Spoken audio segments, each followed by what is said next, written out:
Assalamu alaikum students, I hope you all are fine. Students, we are in unit 1, that is fundamentals of computer. In the last lesson we talked about computer software, and further we mentioned that there are two types of software, that is system software and application software. Now in today's lesson we will talk about the system software and its some of the examples of system software and types. System software consists of programs that control the operations of the computer and its devices. As we already defined system software, that the software which operates the computer's hardware is called system software. System software also serves as the interface between the user, the application software and hardware, just like the operating system. Operating system actually acts as a bridge or as an interface between the user and the computer's hardware, and also between the user and application software, because this is the system software which operates the computer's hardware and maintains all the resources of the computer system. The main types of system software are operating system. It's a main example of system software. Device drivers, they are also type of system software. Utility programs and language translators. These four are the main types of system software. As shown in this figure, we can see that the software is divided into two types, that is system software and application software, and further we can see that the system software is divided into four types, that is operating system, device driver, utility software and language translators. In the coming slides we will talk about these four types of system softwares in detail. The first one, operating system, or in short we call it OS. The operating system is the most important program that runs on a computer. Every general purpose computer must have an operating system that runs other programs, because without operating system our computer hardware is not functional and our computer is a dead device and it is useless. Operating system performs basic tasks such as recognizing input from the keyboard. Whatever the input we provide to the computer using our keyboards and other input devices, that input or those input devices are actually recognized by the operating system. Sending output to the display screen, and whatever the output we get from our computers through different output devices, that is also just because of the operating system. Keeping track of files and directories on the disk, so that is also one of the functions performed by the operating system. Controlling peripheral devices such as disk drives and printers, so whether it is input or output or storage operations related to the directories, folders or files, or whether it is controlling the peripheral devices, means the hardware devices which are attached to our computers, all these things are managed and controlled by the operating system. It is the first program loaded into memory when the computer is turned on, and in a sense brings life to the computer hardware. So whenever we switch on our computer or we start our computer, so the first program which is going to be loaded inside our computer memory, that is RAM, that will be the operating system. And who is going to load this operating system into the computer's memory? That is called BIOS, or simply we call it ROM, read-only memory, which contains the BIOS, basic input output system. I hope you all know this. Without operating system, user cannot use word processing software, spreadsheet software, or any other application. Yes, because if the operating system is not installed in our computer, how we can start our computer, because it does when our computer doesn't contain any operating system, so we will not be able to install any application system, and we will not be able to use any application system, and our computer is useless without operating system. Windows, Mac operating system, and Linux are the most all are the examples of operating system, and they are the most widely used operating systems, like Windows, Mac operating system, and Linux. Apart from these, there are so many other operating systems available in the market, like Ubuntu, iOS, Android. All these are different types of operating systems used in the world.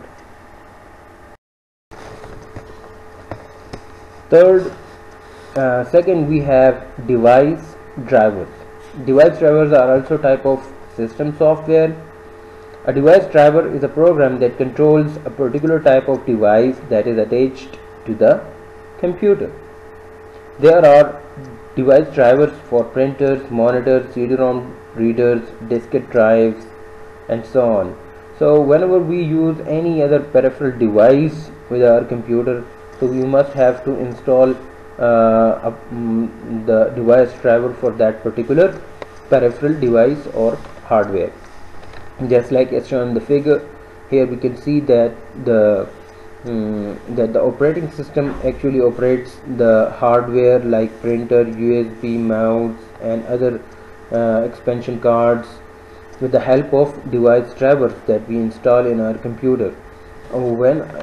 If we don't install the device drivers for different peripheral devices in our computer, so then the operating system will not be able to recognize those peripheral devices, and that will not be functional with our computers or laptops. When we buy an operating system, many device drivers are built into the product. Like for example, in modern operating systems, device drivers for Wi-Fi, USB, mouse, keyboard, and commonly used devices, they are already exist inside the operating system. But whenever we connect any unusual or uncommon devices with our computer, like printers, which are manufactured by different vendors, so for that purpose we must have to install their specific drivers. If we want to connect a plotter or scanner with our computer, so we must have to install the device drivers for that purpose. However, if users later buy a new type of device that the operating system did not recognize, they will have to install the new device driver. So device drivers are also a type of system software which are used to operate the computer's hardware, or specific device drivers are to be installed for specific devices. Third type of system software we have, that is utility programs. A utility program is a program that performs a specific task related to the management of the computer functions, resources or files, or password protection, memory management, virus protection, and file compression. The functions which are related to the management of the computer system or related to the maintenance of the computer system, those functions are performed by the softwares, and those softwares are called utility softwares or utility programs, which are also type of system software because they perform functions related to the management of the computer's hardware.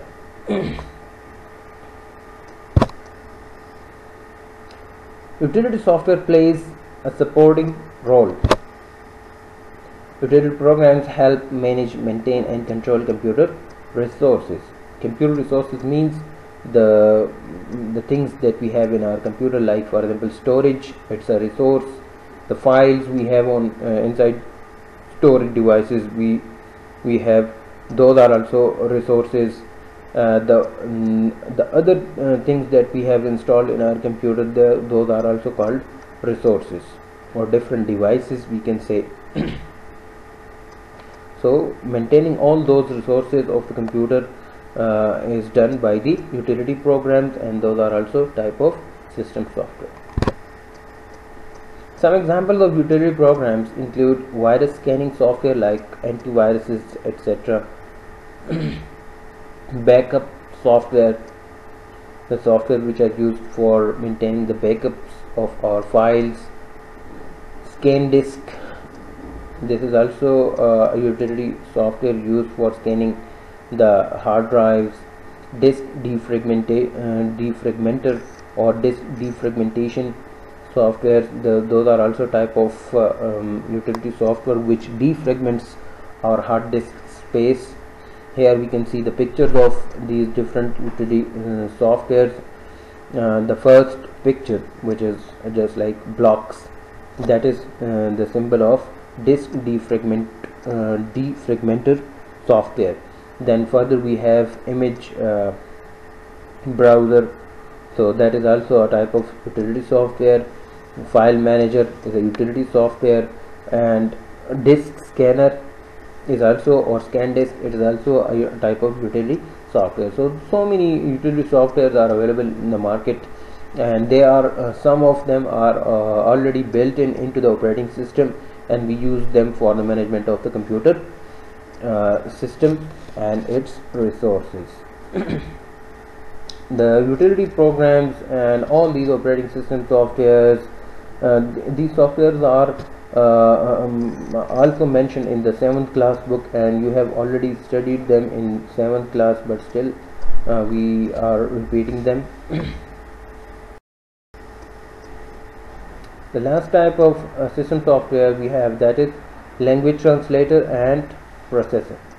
It is also called language processor, as well as it is called language translator. Both the words are used. Language translators or processors are the software which are used to convert programming language source code into machine language object code that the computer understands. See, as we know that computer is unable to understand human language like English, Urdu or other languages. The only language that the computer can understand, that is binary language, which consists of zeros and ones. And we know that whatever the instructions we give to our computer, that is converted into zeros and ones, and then the computer's hardware is able to recognize those instructions and is able to execute or process those instructions. So now the question arises that who is responsible for the conversion of these English oriented instructions into zeros and ones?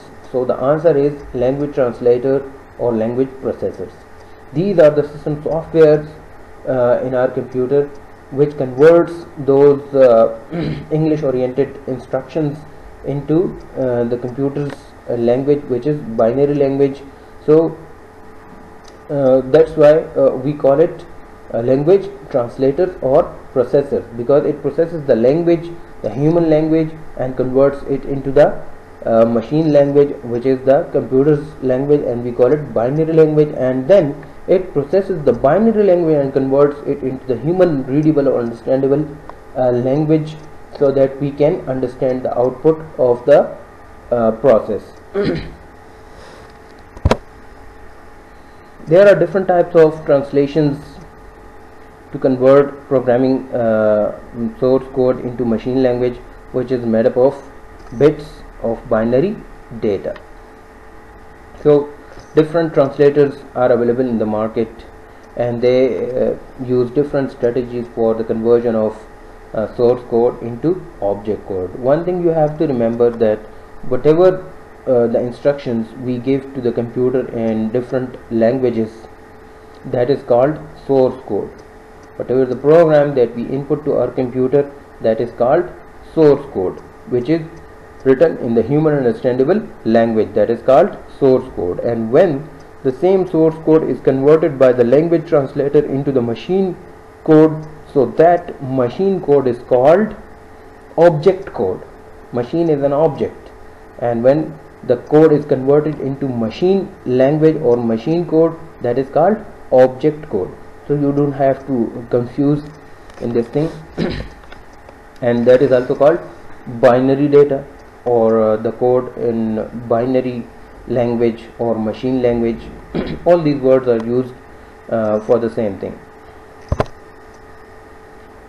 The three major types of language translators are compiler, assembler, and interpreter.